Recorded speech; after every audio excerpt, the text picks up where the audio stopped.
zemra nuk mund të thehet, pra nuk mund të deportosh në zemër me forcë, por ajo duhet të hapet nga brenda. Dhe ky është rregull. Sepse Allahu zemrat i ka krijuar që ta pranojnë të vërtetën nga ana e tyre, nga vetëdëshira e tyre, nga gatishmëria e tyre, dhe kurse të mos ju imponohet një gjë e tillë.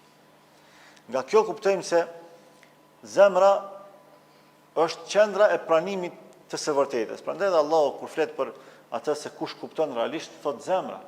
Pra nuk i qaset mendjes, por i qaset zemrës. Dhe për këtë arsye Allahu vazhdimisht Kur'an thot efela yatadabbarun, si nuk meditojnë, efela yatafakkarun, si nuk mendojnë, efela yaqilun, si nuk logjikojnë. Pra gjitha këto janë thirrje kuranore për zgjim, për reflektim, për rikthim në fitra, në natyrshmëri. Prandaj Allahu nuk imponon përmes ajeteve të Kuranit, por çdo herë thret edhe këshillon. Ajo që qartazi dhe perazi dëshmoni gjë të tillë është pikërisht ngjarja e Musa alayhis salam me Harunin alayhis salam, të cilët Allahu kur i dërgoi, kur i urdhëroi që të shkojnë tek faraoni dhe ta ftonin atë për fenë e Allahut subhanahu wa taala dhe në nënshtrim ndaj Zotit të gjithësisë, çfarë u tha atyre dyve? Faqula lahu qawlan layyina la'allahu yatadhakkaru aw yakhsha. Shkoni tek faraoni të dy. Edhe flisni atij me fjalë të buta, me fjalë të mira. La'allahu yatadhakkar aw yakhsha. Mbas ai do të përkujtoj ose do të friksohet nga ndëshkimi i Allahut subhanahu wa taala. Edhe pse Allahu e ka ditë shumë mirë që faraoni nuk do të bëhet besimtar kurrë, do të përfundojë si jo besimtar, sepse Allahu është i gjithdijshëm i absolut.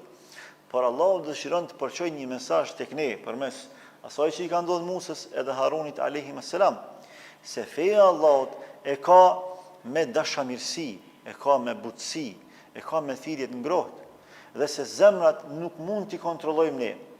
Zemrat nuk mund t'i bindim ne. Zemrat i ka në dorë Allahu subhanahu wa taala. Dhe cilat zemra ju zon Allahu? Ato zemra që e ruajnë shëndoshmërinë e tyre, e kultivojnë butësinë e tyre dhe janë në kërkim të së vërtetës. Jo zemrat mohuese, zemrat refuzuese, zemrat arrogante.